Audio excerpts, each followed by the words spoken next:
Kabar gembira, seluruh honorer tenaga kesehatan bakal langsung diangkat PPPK tanpa syarat apapun. Dikutip Klik Pendidikan, ada kabar bahagia untuk para honorer tenaga kesehatan atau nakes November 2023 ini akan diangkat PPPK. Pengangkatan honorer tenaga kesehatan menjadi PPPK itu berlaku untuk seluruh honorer nakes yang ada di Indonesia tanpa terkecuali. Bahkan, pengangkatan honorer tenaga kesehatan menjadi PPPK itu akan ada syarat alias secara otomatis. Kabar kepastian honorer tenaga kesehatan diangkat otomatis tanpa syarat itu diungkapkan oleh Wakil Ketua Komisi 2 DPR RI Junimart Gesang. Junimart memastikan jika seluruh honorer se-Indonesia termasuk tenaga kesehatan akan diangkat menjadi PPPK. Seluruh honorer akan diangkat menjadi PPPK tanpa ada pengecualian, ucap Junimart. Menpan RB selaku yang mempertimbangkan mengurusi honorer termasuk tenaga kesehatan tidak boleh tebang pilih.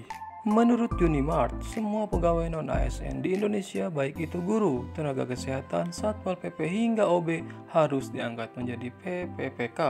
Junimart juga menyampaikan alasan mengapa para honorer diangkat PPPK tanpa syarat lagi, karena kebijakan tersebut bersifat otomatis bukan seleksi. Wakil Ketua Komisi 2 itu berharap Kemenpan RB dapat sesegera mungkin mengangkat para honorer menjadi PPPK tahun 2023 ini. Paling telatnya adalah tanggal 28 November 2023, sebagaimana kebijakan pemerintah yang akan menghapus honorer di bulan tersebut. Junimart menyebut alasan DPR RI ingin mengangkat seluruh honorer menjadi PPPK adalah karena saat ini jumlah honorer se-Indonesia 50%-nya adalah yang bekerja di pemerintah daerah. Artinya, ada banyak kepala daerah yang sewenang-wenang mengangkat para honorer untuk ditugaskan di wilayah kerjanya. Pengangkatan atau peralihan honorer menjadi PPPK ini harus sudah terrealisasi paling lama 28 November tahun ini, paparnya.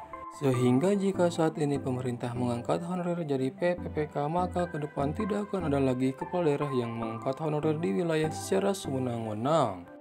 Masalah lain yang juga menjadi perhatian DPR saat ini adalah pemerintah terlalu fokus mengangkat honorer menjadi PPPK. Padahal, dari awal DPR menyetujui pengangkatan honorer jadi PPPK hanya bersifat jangka pendek saja. Untuk kebijakan jangka panjangnya, DPR sepakat jika para PPPK itu diangkat menjadi PNS.